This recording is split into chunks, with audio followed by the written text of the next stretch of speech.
In the figure below, ABCD is a square where AE intersects BD at point F and E is the midpoint of BC. If AB equals 24, what is the length of DF? All right, so let's see. We can label this as 24, we can label this as 24. Now the big thing is we're trying to find this, right? How do we go about it? First things first is we can find out what BD is. Now, as we can think about it, it's a square, which means that, as you can see, the sides are going to be the same, which in this case forms an isosceles triangle. So using our special right triangle of 45, 45, 90 degree, or you can also use the Pythagorean theorem, we will find out that BD here is going to be 24 square root 2, okay?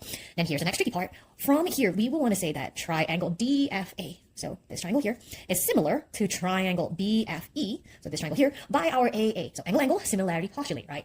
Why do we need that? You'll see that in a second. So from here, we can say that by the corresponding sides, DF is going to correspond with BF, okay? And AD is going to correspond with EB, okay? Now, why can I say this? Now, with similar figures, right, the corresponding sides are going to all be in a fixed ratio, right? Which means the ratio of DF over BF is going to have the same ratio as AD over EB, right? That's what makes it similar. Now, from here, I can plug in my numbers. Now, the question is, what are my numbers here? Now, I know this whole entire thing is 24 square root 2. I'm trying to find out what DF is. So let's label DF as x, which means that BF over here is actually going to be 24 square root 2 minus x, okay? I know, real tiny here, but we're going to write it bigger here, okay? So again, DF is x, BF is 24 square root 2 minus x, okay? Now, this is going to equal to, let's look at what AD and BE is. So we have 24 over 12, okay? From here, let's solve for x. First thing I can probably do is simplify this, because that is just going to give me 2, okay? From here, multiply both sides of the equation by 24 root 2 minus x, so that way we can get rid of the fraction, and that will give us x equals 48 square root 2 minus 2x. Combine our electrons by adding 2x to both sides of the equation to give me 3x equals 48 square root 2. And then finally, to get x by itself, divide both sides of the equation by 3 to give me x equals 16 root 2. So that tells me that DF here is going to have answer D. And that's how we answer this question.